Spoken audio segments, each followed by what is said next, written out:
Assalamualaikum warahmatullahi wabarakatuh. Perkenalkan, saya Indah Mawarni, NPM 1963-2010-70, semester 5, kelas B, jurusan Administrasi Negara, Fakultas Ilmu Sosial dan Ilmu Politik dari Universitas Widyagama Mahakam Samarinda.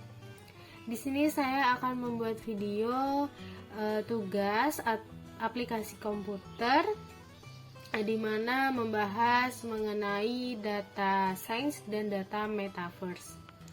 Yang pertama, saya akan menjabarkan sedikit tentang data science.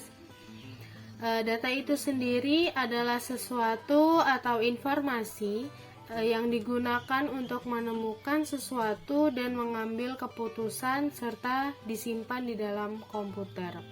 Data science adalah suatu ilmu multidisiplin yang mempelajari programming, visualisasi, statistik, dan bisnis domainnya.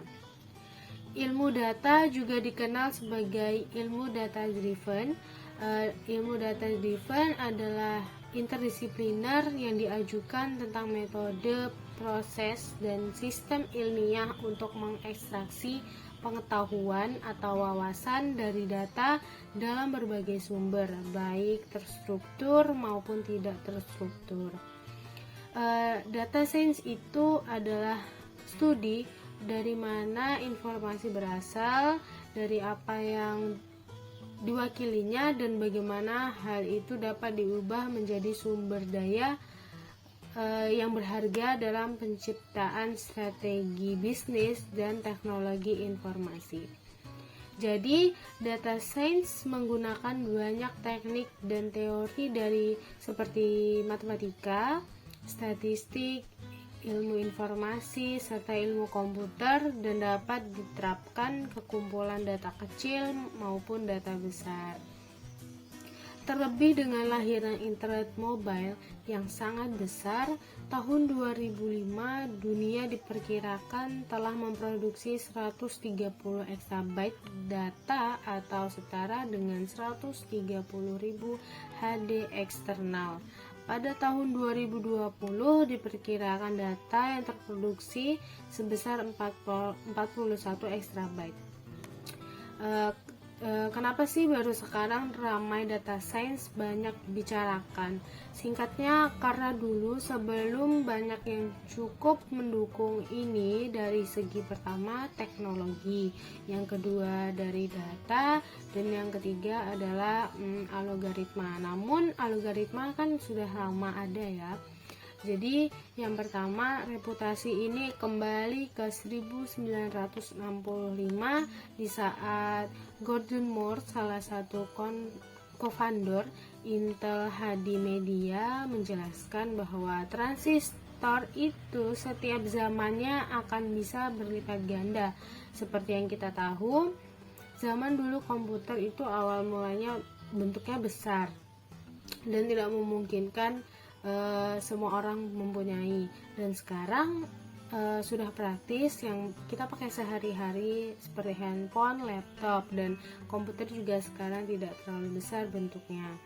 Dari segi data, dari adanya teknologi internet world wide yang kita ketahui 2007 mulailah era smartphone di mana penggunaan data sangat besar.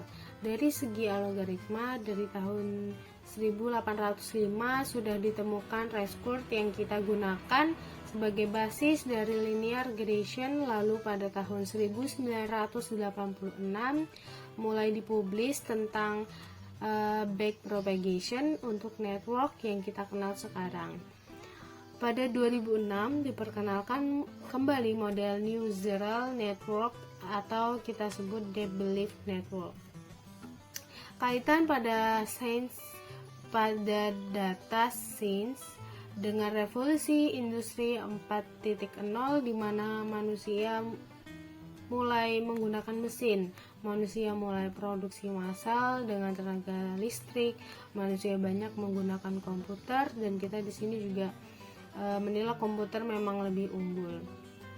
impactnya dikatakan bahwa revolusi yang pertama itu kontribusi di GDP ekonomi kita itu 0,3% setiap tahunnya, dan pada mulai menggunakan komputer di revolusi yang sekarang yang ketiga ini 0,6% peningkatan mulai cukup terasa untuk ekonomi di zaman sekarang. Yang kedua tentang data metaverse.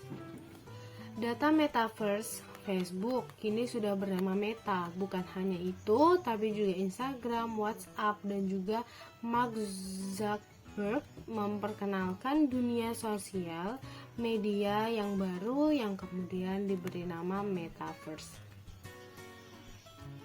Metaverse merupakan gabungan dari kata meta yang artinya melampaui dan verse atau universe adalah semesta. Jadi metaverse adalah dunia yang melampaui semesta. Dunia yang melampaui imajinasi kita, melampaui ekspektasi, melampaui realistis, sebuah dunia virtual baru.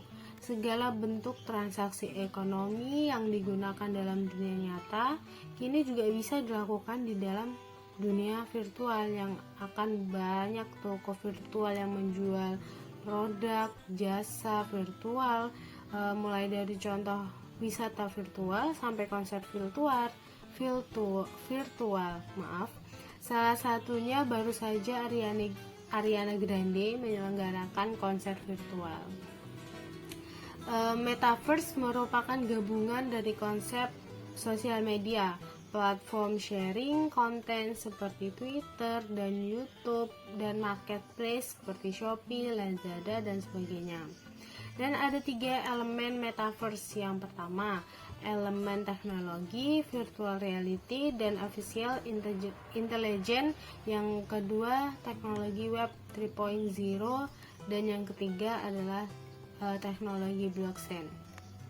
Teknologi virtual reality adalah di mana interaksi antara pengguna yang dibuat oleh komputer. Sedangkan Web 3.0 adalah versi terbaru dari internet. Internet generasi pertama yang kita kenal internet konten satu arah yang biasanya dibuat oleh perusahaan. Internet generasi kedua atau Web 2.0 ditandai adanya konten-konten yang diproduksi oleh user. Jadi siapa saja kini bisa menjadi konten kreator yang diupload di YouTube, Instagram, Twitter, dan lain sebagainya.